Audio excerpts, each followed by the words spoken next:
तीर्तोल सांबादिक संघ पक्षर चलित वर्ष वन महोत्सव पालित हो जाइए। एक कार्यक्रम अधीन तीर्तोल ब्लॉक तीर्तोल तहसिल एवं तीर्तोल कोर्ट परिसर में वृक्षरोपण करा जाइथिला।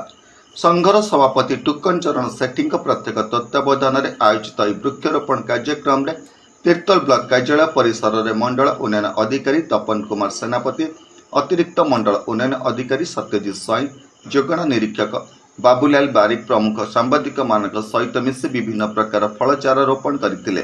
ब्लॉक कार्यालय कर्मचारी माने उपस्थित होई समस्त कार्य सहयोग करथिले। परे परे तीर्तोल तहसिल एवं कोर्ट परिसर में चारा रोपण करा जाइथिला।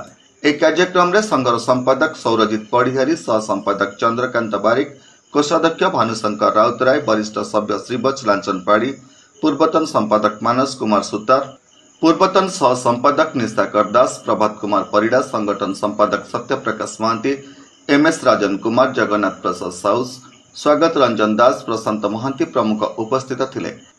सांबादिक मानक एक कार्य को भूयसी प्रशंसा करा जाइथिला।